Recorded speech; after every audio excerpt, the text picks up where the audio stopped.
स्वागत है आपका जीएस इनोवेशन सेंटर में। कैसे हैं आप लोग? आशा करते हैं मस्त होंगे, जबरदस्त होंगे। तो चलिए आज का करंट अफेयर स्टार्ट करते हैं, शुरू करते हैं। तो जुड़ जाइए, जल्दी से जल्दी जुड़ जाइए और इस चैनल को और एक बेहतर तैयारी की ओर पाइए। जैसा कि आपको पता है कि इस साल से लेकर के आप अगले साल तक चलते जाइएगा तो बहुत सारा वैकेंसी आने वाला है। तो एक बेहतर तैयारी होना ही चाहिए आपको। अगर नहीं हो पाइएगा तो फिर सोच लीजिए आपका नैया पार नहीं लगने वाला है। तो अभी बिहार एसएससी का एग्जाम है। अभी जो बिहार पुलिस रद्द हुआ है, बिहार पुलिस का भी आपको पेपर है, आपके समक्ष है, यानी कि 1 महीने के बाद है। बिहार दरोगा का एग्जाम का अनाउंसमेंट कर दिया गया 17/12 को है, याद रखेगा। 17/12 को पेपर है। उसके बाद सिविल कोर्ट वाला भी 17/12 को ही पेपर है, याद रखेगा। सिविल कोर्ट वाला भी जो है अनाउंसमेंट कर दिया गया है डेट। बीएसएससी बिहार एसएससी के लिए भी जो नोटिफिकेशन जारी हुआ, फॉर्म फिलअप होना शुरू हो गया। तो फॉर्म फिलअप होना शुरू हो गया है, लेकिन आपका अभी तक प्रिपरेशन शुरू नहीं हुआ। तो जुड़ जाइए इस चैनल के साथ और प्रिपरेशन करिए ताकि एक बेहतर तैयारी मिल सके और आप अपना एक सीट पक्का कर सकेंगे। चलिए बढ़ते हैं क्वेश्चन नंबर 1 की। आज का करंट अफेयर आपके समक्ष लेकर हाजिर हूं। तो चलिए आपको देखते हैं क्वेश्चन नंबर 1। क्वेश्चन नंबर 1 देखिए क्या कह रहा है। क्वेश्चन नंबर 1 कह रहा है आपके समक्ष है, 1 वर्ष के कार्यकाल के लिए प्रेस ट्रस्ट ऑफ इंडिया के निदेशक मंडल के अध्यक्ष के रूप में किसे चुना गया है। देखिए यहां पर क्या कहा गया है, प्रेस ट्रस्ट ऑफ इंडिया की बात कर रहा है। तो प्रेस ट्रस्ट ऑफ इंडिया के क्या काम है? इसका काम है सरकार की बातों और योजनाओं को जनता तक पहुंचाना। इसका क्या है काम है, चाहे वह इलेक्ट्रॉनिक माध्यम से हो या तो फिर टेलीविजन के माध्यम से हो या तो अन्य माध्यम से। इनका काम क्या है? इनका काम है कि सरकार की बातों को जनता तक पहुंचाना, याद रखेगा। तो प्रेस ट्रस्ट ऑफ इंडिया यानी कि पीटीआई। ये पीटीआई वो नहीं समझ लीजिए पाकिस्तान इमरान खान वाला नहीं है, याद रखेगा। तो press trust of India, press trust of India, press trust of India, ठीक है। प्रेस ट्रस्ट, इसकी स्थापना जो है 1947 में हो गया था। यानी कि जब हम आजाद हुए थे तो ठीक उसी समय 2 सप्ताह के बाद जो है आपका प्रेस ट्रस्ट ऑफ इंडिया का स्थापना हो गया, याद रखेगा। जो कि हम अभी प्रेस ट्रस्ट ऑफ इंडिया में प्रेस में 142वां स्थान रखते हैं, याद रखेगा। अगर पूछ दे कि प्रेस इंडेक्स में हम अपना कितना है, तो प्रेस इंडेक्स में, प्रेस जो है इंडेक्स में जो है, प्रेस इंडेक्स में हम 142वां स्थान है, 142वां स्थान है। और इसका उद्देश्य क्या है, इसका मकसद क्या है मित्रों, याद रखेगा। इसका काम है कि सरकार की बातों को, सरकार की योजना को जनता तक पहुंचाना, जनता तक पहुंचाना इसका जो है काम है। चाहे वह इलेक्ट्रॉनिक माध्यम से हो, क्या हो, चाहे वह इलेक्ट्रॉनिक्स के माध्यम से हो मित्रों, या टेलीविजन के रूप में हो या तो फिर पेपर के रूप में, क्या किस रूप में, पेपर के रूप में हो। ये सभी चीजों को क्या करना, ये सभी चीजों को जनता तक पहुंचाना इनका क्या है, मेन उद्देश्य है। अभी हाल ही फिलहाल में इसको 1 वर्ष के लिए कार्यकाल को क्या किया, बढ़ा दिया है। इसका कार्यकाल को 1 वर्ष के लिए, जिनका नाम है के.एन. शांता कुमार, क्या नाम है, के.एन. शांता कुमार नाम है, इनको बढ़ा दिया गया, याद रखेगा। के.एन. शांता कुमार, देखिए यहां लिख दे रहे हैं, के.एन. शांता कुमार को इसको बढ़ा दिया गया है। अभी सरकार ये पीटीआई का 2 बार रह चुका है, पीटीआई का 2 बार संभाल चुके हैं, इनके कार्यकाल को 2 बार संभाल चुके हैं पीटीआई का, याद रखेगा। तो इसका आंसर क्या हो जाएगा, के.एन. शांता कुमार इसका आंसर हो जाएगा प्रेस ट्रस्ट ऑफ इंडिया के रूप में। चलिए नेक्स्ट क्वेश्चन देखते हैं। नेक्स्ट क्वेश्चन देखिए क्या है। नेक्स्ट क्वेश्चन आपके समक्ष है मित्रों, प्रत्येक वर्ष को मनाया जाने वाला अंतर्राष्ट्रीय अहिंसा दिवस वैश्विक कैलेंडर में एक विशेष स्थान रखता है। बिल्कुल सही बात है मित्रों, हम आपके समक्ष कड़ी मेहनत करके आपके समक्ष लेकर हाजिर होता हूं ताकि एक बेहतर तैयारी आपको मिल सके। तो जुड़ जाइए इस चैनल के साथ ताकि आपको एक बेहतर तैयारी मिल सके। अभी आपको पता है कि विभिन्न प्रतियोगी परीक्षा जो है आयोजन होने वाला है और साथ साथ में केंद्र सरकार जल्द ही सीईटी एग्जाम भी लेने वाली है। प्रत्येक वर्ष को अहिंसा दिवस की, देखिए अंतर्राष्ट्रीय अहिंसा दिवस की बात कर रहा है मित्रों, तो राष्ट्रीय बात कर रहा है। अहिंसा का मतलब क्या होता है, अहिंसा का मतलब होता है प्रिय समाज का निर्माण करना। क्या करना, प्रिय समाज का निर्माण करना, निर्माण करना है। और ये अहिंसा किसका विचारधारा, किन महापुरुष का विचारधारा था, याद रखिए। वो महापुरुष का नाम था मित्रों महात्मा गांधी। क्या नाम है? महात्मा गांधी जो है वो महापुरुष है। इन्हीं का विचारधारा को रखकर अंतरराष्ट्रीय अहिंसा दिवस मनाया जाता है, जो कि जो है यूएनओ ने अंतरराष्ट्रीय लेवल पर मनाया जा रहा है। इसका मतलब ये किसके द्वारा प्रस्ताव पेश किया गया होगा? ये यूएनओ के द्वारा, याद रखेगा। यूएनओ में मित्रों 2007 में इसका प्रस्ताव को पास किया गया। 2007 में इसका प्रस्ताव जो है प्रस्ताव पास कर इन्हें फैसला लिया गया है अहिंसा दिवस के रूप में मनाना, ताकि पूरा दुनिया जो है एक शांति और अहिंसा का स्थापना हो सके। यानी कि पूरा शांति और अहिंसा का स्थापना हो सके।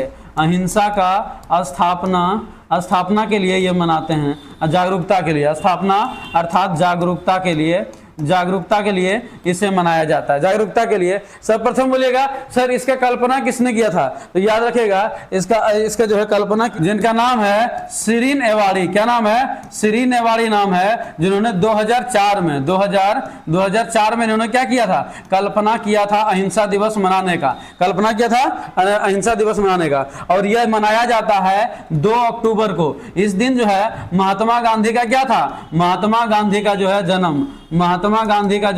जन्म था, याद रखेगा। महात्मा गांधी का जन्म था, तो क्या हो जाएगा इसका आंसर? 2 अक्टूबर इसका आंसर हो जाएगा। 2 अक्टूबर याद रखेगा, 2 अक्टूबर। अब बिल्कुल मनाना ही चाहिए मित्रों।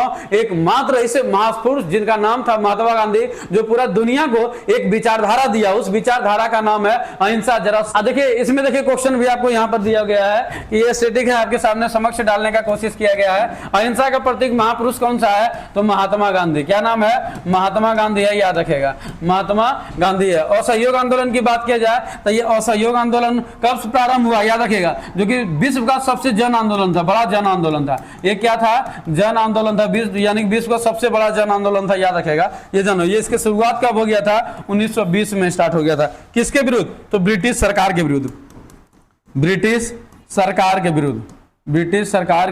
विरुद्ध हो गया था, याद रखेगा। चंपारण सत्याग्रह 1917 में शुरू हुआ। 1917 में कहां पर? बिहार के चंपारण में शुरू हो गया था। खेड़ा आंदोलन मित्रों 1918 में शुरुआत हो गया था। सविनय अवज्ञा आंदोलन की बात किया जाए तो ये आपका 1930 में शुरू हो गया था, 78 अनुयायी के साथ। कितना अनुयायी के साथ? 78 अनुयायियों के साथ। और आगे बढ़ते बढ़ते धीरे धीरे सैकड़ों से भी अधिक लोग क्या हुआ? मिल गया था। इनका मेन उद्देश्य क्या था? नमक कानून को भंग करना। नमक बना करके जो है ब्रिटिश सरकार को जो नमक पर लगाया गया कानून था उसको भंग करना। नमक कानून को भंग करना इसका उद्देश्य था। 1930 में, याद रखिएगा, ठीक है। 1930 में 78 में कहां से कहां तक चला था? तो ये चला था साबरमती से दांडी तक चला था। साबरमती से दांडी तक चलने का काम किया था, ठीक है ना। तो इन चीजों को देखा जाए तो आपको बीपीएससी के एग्जाम में ले लीजिए, दरोगा का एग्जाम में ले लीजिए, आपको इस टाइप को क्वेश्चन दे सकता है और बोल देगा कि आपको मैच द बॉक्स, अर्थात इसको मिलाने का काम करेगा, मिलने का। यानी कि चंपारण सत्याग्रह कब हुआ, असहयोग आंदोलन कब हुआ, सविनय अवज्ञा आंदोलन कब हुआ, ये आपको पेयर लगाने के लिए आपको दे देगा। तो ये बहुत जरूरी है, ये सब चीजों को आप नोट करते जाइए, भविष्य में बहुत काम देने वाला है। यही तो बेहतर तैयारी का परिणाम है, याद रखेगा। चलिए देखते हैं क्वेश्चन नंबर 3। क्वेश्चन नंबर 3 देखिए क्या है। गणित में उत्कृष्ट योगदान के लिए 2023 का शास्त्र रामानुजन पुरस्कार का प्राप्तकर्ता कौन है? देखिए रामानुजन पुरस्कार दिया गया है। रामानुजन, इसका नाम से ही लग रहा है कि आपका भारतीय है, तो ये बिल्कुल भारतीय ही, जो कि मैथमेटिक्स में बहुत बड़ा योगदान दिए थे, बहुत बड़ा स्थान हासिल किए थे। देखिए रामानुजन पुरस्कार, याद रखिएगा, रामानुजन पुरस्कार है, याद रखेगा। किस क्षेत्र में दिया जाता है? तो ये गणित के क्षेत्र में दिया जाता है, गणित के क्षेत्र में दिया जाता है। 2021 में एक भारतीय को मिला जिसका नाम था नीना गुप्ता। क्या नाम था? नीना गुप्ता था। इन्हें मैथ में यानी कि गणित में उत्कृष्ट योगदान के लिए इसे प्रदान किया था। उत्कृष्ट योगदान के लिए योगदान के लिए प्रदान किया गया, याद रखेगा, योगदान के लिए। बोलिएगा सर इसमें कितना राशि दिया जाता है? सर इसमें $10,000 दिया जाता है, $10,000 की राशि दिया जाता है। अभी इसकी घोषणा हो गई थी, जो कि देने का काम किया रुई सियांग झांग।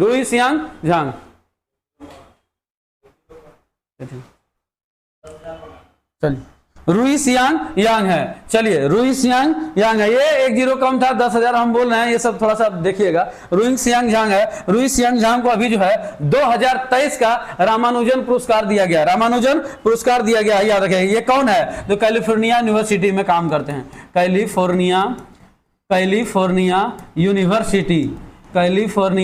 यूनिवर्सिटी में सहायक प्रोफेसर पर है। कहां पर है? सहायक प्रोफेसर के तौर पर, सहायक प्रोफेसर के तौर पर ये क्या कर रहा है? काम कर रहा है, याद रखेगा। इन्हीं को क्या दिया गया है? उत्कृष्ट योगदान के लिए रुई सियांग झांग को रामानुजन पुरस्कार 2023 का प्रदान किया गया है, याद रखेगा। चलिए इसका आंसर हो जाएगा सी, हो जाएगा इसका आंसर। देखते हैं क्वेश्चन नंबर, चलिए देखते हैं इसके। देखिए पीछे आपको यहाँ पर आपको देखने को मिल रहा है, स्टैटिक है। प्रथम भारतीय रामानुजन पुरस्कार किसको मिला है? तो नीना गुप्ता को मिला है 2021 में, मत भूलिएगा। 2021 में रामानुजन पुरस्कार किसे? ये भी हो जाएगा नीना गुप्ता। इसका आंसर क्या हो जाएगा? नीना गुप्ता हो जाएगा, याद रखेगा। चलिए एक और गणित के क्षेत्र में दिया जाता है पुरस्कार, जल्दी छाप दीजिए, गोल लीजिए सा। गणित में एक और पुरस्कार दिया जाता है, उस पुरस्कार का नाम क्या है? एबेल पुरस्कार। क्या नाम है? एबेल पुरस्कार दिया जाता है, याद रखेगा। पुरस्कार दिया जाता है गणित के क्षेत्र में, ठीक है ना। चलिए देखते हैं क्वेश्चन नंबर जो है 4 क्या कह रहा है। क्वेश्चन नंबर 4 देखिए क्या कह रहा है। हाल ही में किसने संघ लोक सेवा आयोग के यूपीएससी के सदस्य के रूप में पदभार ग्रहण किया है? देखिए यूपीएससी के पदभार के बारे में, जैसा कि आपको पता होगा कि यूपीएससी जो है यहाँ का जो है इंडिया का सबसे टफेस्ट एग्जाम और बड़ा एग्जाम कहा जाता है, ठीक है ना। यूपीएससी, याद रखेगा क्या होता है? यूपीएससी कैसा कैसा स्टाफ को नियुक्त करता है? तो इसे आईएएस बनता है मित्रों, आईपीएस बनता है, आईएफएस बनता है, ईटीसी, यानी कि ये सभी इस टाइप का बड़े बड़े अधिकारी जो है बनने का काम करता है, नियुक्ति करने का काम करता है, याद रखेगा। तो वही अभी जो है यूपीएससी के सदस्य के रूप में, अध्यक्ष के रूप में, चेयरमैन के रूप में, किस रूप में? चेयरमैन के रूप में नामित किया गया है। यानी कि 1 साल के लिए भी से 1 साल के लिए जो है पदभार को क्या किया गया? ग्रहण किया गया है, बढ़ा दिया गया है। चलिए इनका नाम क्या है? डॉक्टर मनोज सोनी। क्या नाम है? डॉक्टर मनोज सोनी को यूपीएससी के पद पर आसीन किया गया। इसके लगा करके ये 2 बार हो जाएंगे। कितने बार हो जाएंगे? 2 बार हो जाएंगे, याद रखिएगा। वही बात किया जाए, यूपीएससी का नियुक्ति कौन करता है? तो यूपीएससी का नियुक्ति जो है, यूपीएससी का नियुक्ति राष्ट्रपति के द्वारा, किसके द्वारा होता है? राष्ट्रपति के द्वारा होता है मित्रों। राष्ट्रपति वो भी गोपनीयता की शपथ दिलाता है, गोपनीयता की शपथ दिलाता है, ठीक है ना। तो इसका आंसर क्या हो जाएगा मित्रों? डॉक्टर मनोज सोनी। ये डॉक्टर दिनेश दास इससे पहले थे। इससे पहले कौन थे? डॉक्टर दिनेश दास थे, याद रखिएगा। ये क्या थे? तो ये भी चेयरमैन के रूप में 2 बार काम कर चुके हैं, चेयरमैन के रूप में 2 बार ये काम कर चुके हैं। बोलिएगा सर इसका मुख्यालय, हेडक्वार्टर इसका कहाँ है? तो नई दिल्ली। कहाँ है आपका? नई दिल्ली इसका जो है हेडक्वार्टर है, याद रखेगा। वही पूछिएगा कि सर इसमें यूपीएससी की स्थापना कब हुआ था? यूपीएससी की स्थापना अंग्रेजों के कार्यकाल के समय, जिसमें ब्रिटिश सरकार यहाँ पर शासन करती थी, उसी समय इसकी स्थापना कर दी गई थी। लेकिन इस समय जो पेपर हुआ करता था ये इंग्लैंड में होता था, ब्रिटेन में, याद रखेगा। कहाँ हुआ था? इंग्लैंड में। जैसे ही हम लोग को आजाद कर दिया गया तो फिर हम लोगों ने यहाँ पर भी यूपीएससी का स्थापना कराया 1950 में। कब कराया? 1950 में कराने का काम किया, याद रखेगा। तो यूपीएससी की स्थापना 1950 में, इंडिया में कब हो गया था? 1950 में हो गया था, यूपीएससी की स्थापना हो जाएगा, ठीक है ना। चलिए इसका आंसर क्या हो जाएगा? डॉक्टर मनोज सोनी साहब हो जाएगा, ठीक है ना। वही बात कीजिए यूपीएससी की स्थापना, देखिए यूपीएससी की स्थापना 1926 में और 1950 में दोनों समय हुआ था। इस समय इंग्लैंड में एग्जाम देने के लिए जाना पड़ता था ब्रिटिश काल में। यह कब हुआ था? ब्रिटिश के समय। यहीं पर जो है एग्जाम देने के लिए ब्रिटिश के समय, याद रखेगा, ठीक है ना। यूपीएससी की चर्चा किस भाग में कहा गया है? तो आर्टिकल जो है, आर्टिकल की बात किया जाए तो 315 से 323 तक इसकी चर्चा किया गया है। और यहाँ पर बात किया जाए भाग की, तो ये भाग 14 है। भाग क्या है? 14। भाग 14 में इसकी चर्चा है। यूपीएससी के चेयरमैन की कार्यकाल कितना होता है? तो 6 वर्ष या तो फिर 65 वर्ष की, 6 वर्ष या 65 वर्ष होता है, याद रखेगा। वही बात की जाए यूपीएससी की सदस्य की योग्यता कितना होता है, तो ये सदस्य की योग्यता वही होता है जो राष्ट्रपति चाह ले, याद रखेगा। राष्ट्रपति चाहे जिसको उसको भी क्या कर सकता है, नियुक्ति। राष्ट्रपति चाहे जिसको उसको भी क्या कर सकता है, नियुक्ति। राष्ट्रपति के अनुसार, याद रखेगा, नियुक्ति किसी को भी कर सकता है। नियुक्ति किसी को भी कर सकता है। वही यूपीएससी की नियुक्ति की बात की जाए तो कौन करता है, राष्ट्रपति। कौन करता है, राष्ट्रपति करता है। कितना अनुच्छेद के तहत, तो 316 का 1, 316 के 1 के तहत जो है राष्ट्रपति जो है यूपीएससी की अध्यक्ष की नियुक्ति अर्थात चेयरमैन की नियुक्ति करती है, याद रखेगा। चलिए बढ़ते हैं क्वेश्चन नंबर 5। क्वेश्चन नंबर 5 देखिए क्या कह रहा है। क्वेश्चन नंबर 5 दे रहा है, किस तारीख को अंतर्राष्ट्रीय वृद्धजन दिवस के रूप में नामित किया गया है। देखिए अंतर्राष्ट्रीय वृद्धजन की बात कर रहा है। अंतर्राष्ट्रीय यानी कि इंटरनेशनल लेवल पर इसे सेलिब्रेट किया जाता है, मनाया जाता है। तो अंतर्राष्ट्रीय वृद्धजन दिवस, अंतर्राष्ट्रीय वृद्धजन जो है दिवस, तो ये जो है यूएनओ में एक प्रस्ताव पारित किया गया, याद रखिएगा। यूएनओ में जो है एक प्रस्ताव पेश किया गया जो कि 1990 में यानी कि संकल्प पेश किया गया और 1991 से इसे क्या किया गया, 1991 में मनाने लगा। क्या लगा, मनाने लगा, मनाते हैं यानी कि पूरा दुनिया में मनाया जाता है। इनका महत्व क्या है मित्रों, इनका महत्व ये है, इनका महत्व है कि हम समाज के वृद्धों को सम्मान का पालन करना इसका जो है मेन महत्व है, इनका मेन महत्व है। जिससे होगा क्या मित्रों, जिससे जो वृद्धजनों के साथ हो रहे दुर्व्यवहार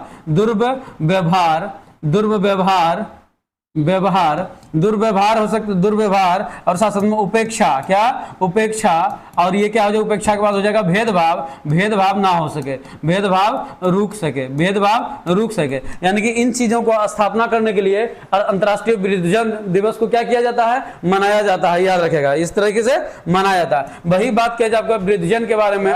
बदलती दुनिया में इसका थीम क्या रखा गया, इसका थीम रखा गया था बदलती दुनिया में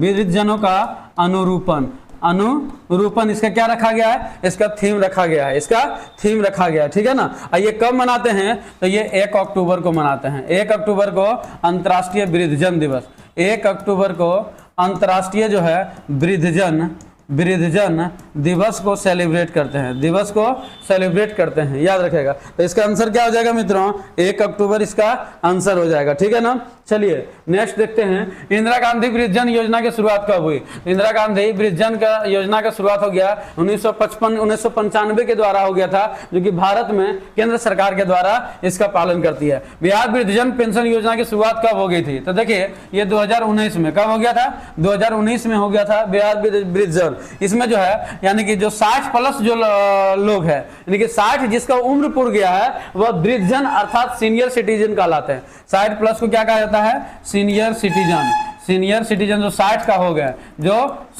गए, सीनियर सिटीजन, और जो 60 का हो गए उसे 400 रुपये दिया जाएगा। 400 रुपये की राशि जो है वृद्धजन पेंशन के तहत रुपये की जो है राशि दिया जाएगा। और जिसकी आयु 60 से 80 तक दिया जाएगा, 80 तक दिया जाएगा 400 रुपये दिया जाएगा। वही आप 80 प्लस हो जाइएगा तो इसे 500 रुपया जो है पेंशन के तौर पर आपके खाते में दिए जाएंगे। 500 रुपया पेंशन के तौर पर आपको दिए जाएंगे, याद रखिए। ये बिहार सरकार का स्कीम है, ये बिहार सरकार वृद्धजन योजना की राशि कितना है, तो याद रखिएगा 400 भी है और कितना है आपका 500 भी है, ठीक है। 400 और 500 दोनों है। क्वेश्चन नंबर 6 देखिए क्या कह रहा है, बिहार में दूसरे बाघ, देखिए यहाँ पर बाघ हो जाएगा, क्या हो जाएगा, बाघ। बिहार में दूसरे बाघ अभ्यारण्य की स्थापना किस वन्यजीव अभ्यारण्य से हो रही है, देख लीजिए। बाघ अभ्यारण्य यानी कि बिहार में दूसरे बाघी अभ्यारण्य का स्थापना की जा रही है। तब दूसरे की बात किया जाए तो पहला का तो सवाल उठता है कि पहला सर कहाँ हो जाएगा, तो पहला बाघ तो बाघ के संरक्षण की बात आती कब है,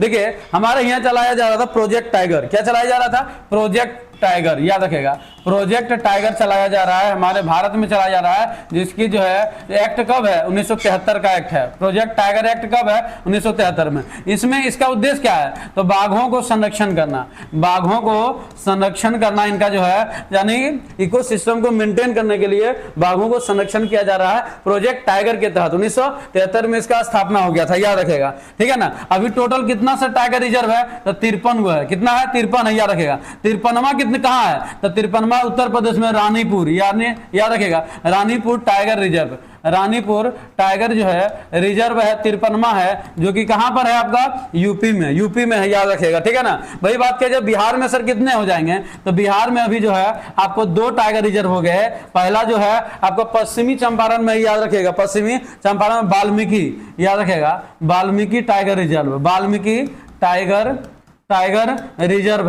रिजर्व है। और अभी जो दूसरा जो बन रहा है मित्रों, वो कैमूर में, कहां पर, बिहार के कैमूर एक जिला है, कैमूर जिला में यहां पर हो जाएगा भूगोल टाइगर रिजर्व। क्या हो जाएगा, भूगोल टाइगर रिजर्व, भूगोल टाइगर रिजर्व की बात किया जाइए, आपका यहां पर कहां हो जाएगा, आपका बिहार में हो जाएगा, याद रखेगा। तो इसका क्या हो जाएगा, कैमूर वन्यजीव अभ्यारण्य, कैमूर वन्यजीव अभ्यारण्य हो जाएगा, इसका आंसर हो जाएगा, ठीक है ना। चलिए क्वेश्चन नंबर अगले की ओर देखते हैं। अगले देखने का और 1-2 क्वेश्चन है, बना लीजिएगा। यहाँ पर बिहार में बोलते हैं बाघों की संख्या, बिहार में बाघों की संख्या, देखिए बिहार ही लिखा गया है, इसको बिहार हो जाएगा आपका, बिहार में अगर बाघों की संख्या पूछ दे, बिहार में बाघों की संख्या कितना है, तो 54 है, याद रखेगा। कितना है, 54 बाघों की संख्या है। वही बात किया जाए आपका भारत में कितना है बाघ, तो भारत में बाघ जो है, अभी हाल फिलहाल में आपको पढ़ाने का काम किए हैं, भारत में बाघों की संख्या 3167 है, जो कि सबसे ज्यादा कहाँ है, मध्य प्रदेश में। अब मध्य प्रदेश को टाइगर स्टेट भी कहते हैं, क्या कहते हैं इसे, tiger state, tiger state Madhya Pradesh को कहा जाता है, टाइगर स्टेट कहा जाता है, जो कि सबसे ज्यादा बाघों की संख्या कहाँ है, मध्य प्रदेश में 785। कितना है, 785 है, यानी कि पूरा दुनिया में नहीं, पूरा वर्ल्ड में 70% से अधिक बाघ कहाँ रहते हैं, तो भारत में रहते हैं। कहाँ रहते हैं, आपका अधिक जो है भारत में रहते हैं, भारत में 70% से अधिक बाघ रहते हैं, ठीक है ना। इन चीजों जितना भी आपको कंटेंट दे रहा है मित्रों, वो सभी चीजें आपको जीएस इनोवेशन सेंटर के टेलीग्राम चैनल पे आपको मिल जाएगा। वहां पर आप जाकर के ये सभी कंटेंट को प्राप्त कर सकते हैं, याद रखेगा, ठीक है ना। चलिए ये देखिए भीम बांध वन्यजीव अभ्यारण्य, ये मुंगेर में है, याद रखेगा। चलिए आगे देखते हैं। 7 देखिए क्वेश्चन नंबर 7 क्या कह रहा है, अंतर्राष्ट्रीय वैज्ञानिकों ने जेलैंडिया के संबंध में हाल ही में कौन सी उपलब्धि हासिल किया है। देखिए जेलैंडिया एक 8वां महाद्वीप है, यानी कि टोटल 7 कंटिनेंट तो पहले से था, एक नया कंटिनेंट जुड़ गया है जो कि 8वां, जो कि प्रशांत महासागर में, दक्षिण प्रशांत महासागर में ये आज भी डूबा हुआ है, याद रखेगा। तो दक्षिण प्रशांत महासागर में, कहां पर, दक्षिण प्रशांत महासागर में ये डूबा हुआ है, महासागर में डूबा हुआ है। कितना किलोमीटर, तो 2 किलोमीटर अंदर डूबा हुआ है। इसी की खोज जो है 375 साल से तलाश थी, 375 वर्ष पहले से इसे तलाश किया जा रहा था, और 10.5 करोड़ साल पहले इसकी खोज हो गई थी। 10.5 करोड़ साल जो है पहले डूबा था, पहले डूबा था, उसकी तलाश हो गई, पूरी हो गई थी। तो ये कहां पर है आपका, प्रशांत महासागर में, कहां पर है आपका, प्रशांत महासागर में है, याद रखिएगा, ठीक है। इसका बी हो जाएगा, इसका आंसर हो जाएगा, ठीक है ना। अब यहां पर देखते हैं विश्व में कितने महाद्वीप है, तो टोटल 8 महाद्वीप हो गए हैं, यानी कि पहले कितना थे, 7 थे, अब कितना हो गए, 8 हो गए। तो पहले कौन था, जल्दी अगर असेंडिंग ऑर्डर की बात किया जाए, असेंडिंग और डिसेंडिंग में बात किया जाए क्रमानुसार, तो पहला हो जाएगा एशिया, सबसे बड़ा महाद्वीप, एशिया के बाद दूसरा हो जाएगा अफ्रीका, और तीसरा हो जाएगा आपका उत्तरी अमेरिका, क्या हो जाएगा, उत्तरी अमेरिका हो जाएगा मित्रों। चौथा की बात किया जाए आपका दक्षिणी अमेरिका, क्या हो जाएगा, दक्षिणी अमेरिका हो जाएगा। अब 5वां की बात किया जाए आपका, तो आपका अंटार्कटिका, क्या हो जाएगा, अंटार्कटिका हो जाएगा। और 6ठा की बात किया जाए मित्रों, तो यूरोप, क्या हो जाएगा, यूरोप। 7वां की बात किया जाए आपका, तो ये हो जाएगा ओसेनिया, 7वां क्या हो जाएगा, ओसेनिया हो जाएगा। और 8वां जो नया खोजा गया उसे कहा गया जेलैंडिया, क्या कहा गया, जेलैंडिया। तो जेलैंडिया का क्या हो गया, खोज हो गया था, जो कि अंतर्राष्ट्रीय वैज्ञानिकों ने इन्हें खोज के निकाल ही लिया। 375 साल पहले से इसकी तलाश जारी थी, याद रखिएगा। विश्व में अंध महाद्वीप के नाम से जाना जाता है, अफ्रीका को कहा जाता है, क्योंकि इसका रफ्तार तेजी नहीं है, क्या चीज, विकास का रफ्तार बहुत धीमा है, विकास का रफ्तार बहुत धीमा होने के कारण, धीमा धीमा होने के कारण, याद रखें होने का। महाद्वीप बड़ा छोटा कौन सा, तो सबसे बड़ा महाद्वीप कौन सा, एशिया, याद रखेगा एशिया। और सबसे छोटा क्या हो जाएगा मित्रों, ओसेनिया, याद रखेगा क्या हो जाएगा, ओसेनिया सबसे छोटा हो जाएगा, ठीक है ना।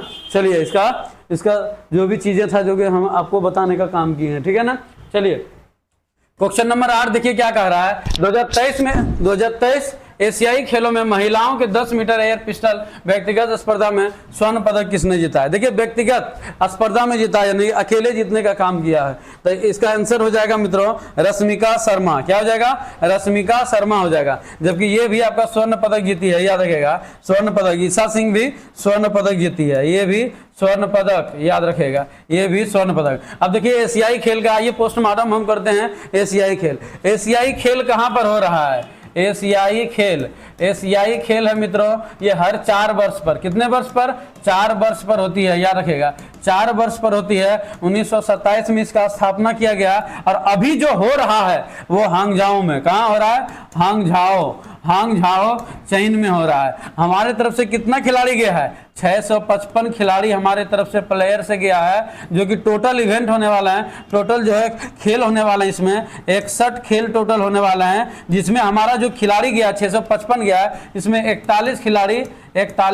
जो है 41 खिलाड़ी यानी कि 41 खिलाड़ी नहीं, मतलब 41 प्लेयर में भाग लेने वाला है खेल में, याद रखेगा 41 खेल में भाग लेने वाला है भाई। इनमें से चाइना ने 3 खिलाड़ी को लौटा दिया है, 3 खिलाड़ी को लौटा दिया, क्योंकि ये 3 खिलाड़ी से चाइना डर गया है, इसीलिए 3 खिलाड़ी को क्या हुआ, लौटा दिया है, याद रखेगा। अभी हम चल रहे हैं 4था स्थान में, रैंक में किसमें चल रहे हैं, 4था स्थान चल रहे हैं हम लोग, 4था स्थान पर भी चल रहे हैं। एशियाई खेल से संबंधित जितना भी पदक है वो सभी एक सेपरेट वीडियो में लेके आके हम आपके समक्ष लेके आएंगे, आप पूरी तरीके से रट्टा लगाने का काम करेंगे, चिंता मत करिएगा। चलिए इसका आंसर क्या हो जाएगा, रश्मिका शर्मा व्यक्तिगत अथी में जीते हैं, याद रखेगा। एशियाई खेल की शुरुआत कब हो गया था, तो 1927 में हो गया था। एशियाई खेल पहली बार कहाँ के खेला गया, नई दिल्ली में। कहाँ खेला गया मित्रों, नई दिल्ली में खेला गया, याद रखेगा। एशियाई खेल कितने वर्ष पर आयोजित होता है, तो 4 वर्ष पर, कितने वर्ष पर, 4 वर्ष पर आयोजित किया जाता है, याद रखेगा, ठीक है। चलिए बढ़ते हैं क्वेश्चन नंबर जो है 9 की ओर। नव उद्घाटन फोटोग्राफी संग्रहालय कहाँ हुआ, ये मसूरी में, कहाँ पर हो गया, मसूरी में, याद रखेगा मसूरी में। इसको संग्रहालय को, म्यूजियम को क्या किया गया, शुरू किया गया। ये कहाँ पड़ता है मित्रों, तो मसूरी उत्तराखंड ना, उत्तराखंड पड़ता है ना, मसूरी उत्तराखंड में से शुरुआत किया गया है, याद रखेगा। इसका फोटोग्राफी का काम क्या है, तो फोटोग्राफी का काम है मित्रों तो नक्शे को बनाना और साथ में नक्शे के बारे में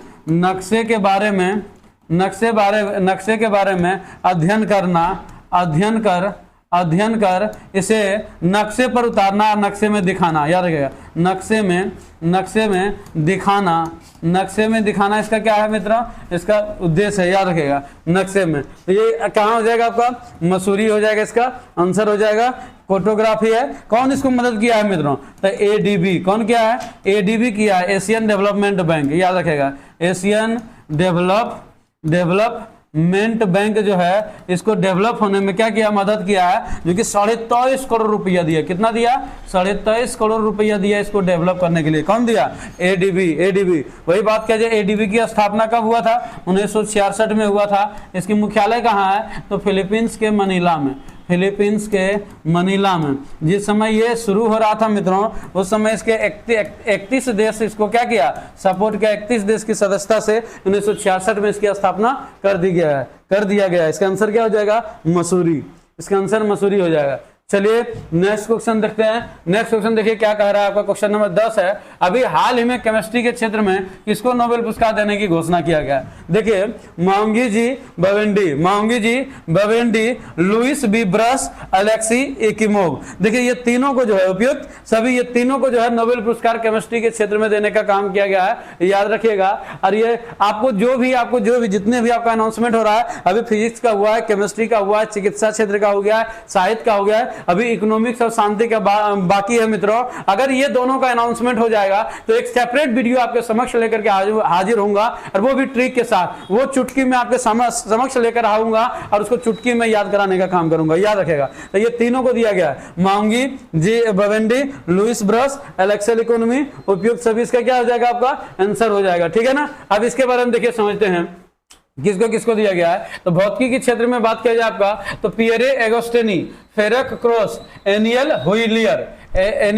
हुइलियर, ये तीन को भौतिकी के क्षेत्र में दिया गया है। किसके लिए दिया गया, किसमें योगदान देने के लिए, तो याद रखेगा एटो सेकंड पल्स का विकास करने में, एटो सेकंड पल्स का विकास करने के लिए योगदान के लिए इसको भौतिकी में क्या किया गया, नोबेल पुरस्कार ये तीनों को दिया गया है, याद रखेगा। और ये तीनों अमेरिका का रहने वाला है। तो इसमें क्या होता है, बोलिएगा सर एटो सेकंड होता क्या है, तो पदार्थ के अंदर इलेक्ट्रॉनों की गतिशीलता, पदार्थ के अंदर जो इलेक्ट्रोसिन यानी कि इलेक्ट्रॉन जो है गतिशीलता जो घूमते रहते हैं, उसी के खोज के लिए इसे क्या दिया गया, नोबेल दिया गया, याद रखेगा। वही बात किया जाए आपका चिकित्सा के क्षेत्र में, तो ड्रू बेसमैन को दिया गया है, कैटलिन कैरिको को दिया गया है। ये mRNA में संशोधन के लिए दिया गया, जो कि कोविड-19 जिस समय वैक्सीन डेवलप हो रहा था, उस समय यानी कि जो मैसेंजर RNA था उसको क्या किया गया, उसी के क्षेत्र में कार्य करने के लिए उसको दिया गया है आपका चिकित्सा के क्षेत्र में, याद रखेगा। और साथ साथ में ये दोनों ने कोविड-19 की वैक्सीन को भी इन्होंने क्या किया था, विकसित किया था, याद रखेगा।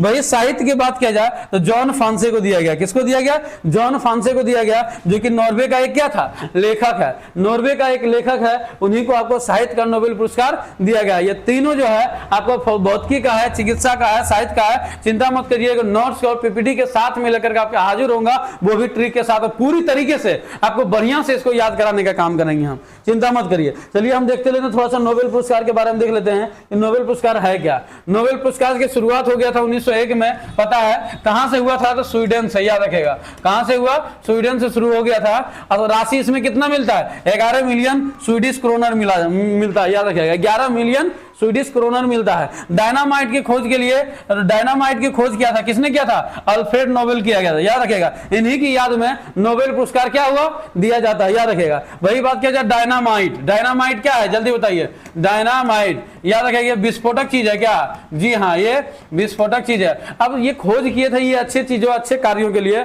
लेकिन आप इसको गलत आप इस्तेमाल कीजिएगा तो ये आपका नुकसान होगा ना। चलिए, भारत का पहला नोबेल पुरस्कार विजेता कौन है, तो 1913 में रविन्द्रनाथ टैगोर जी, और अंतिम 2019 में अभिजीत बनर्जी। 2019 में कौन थे, अभिजीत बनर्जी, याद रख, 2019 में अंतिम था अभिजीत बनर्जी, अभिजीत बनर्जी, जो कि इनको दिया गया था अर्थशास्त्र के क्षेत्र में, किसके क्षेत्र में, अर्थशास्त्र के क्षेत्र में दिया गया, याद रखेगा। वही बात किया जाए आपका नोबेल विजेता पहली महिला कौन थी, हेनरी क्यूरी, 1903 में, हेनरी क्यूरी, याद रखेगा। ये आपका केमिस्ट्री के क्षेत्र में दिया गया था।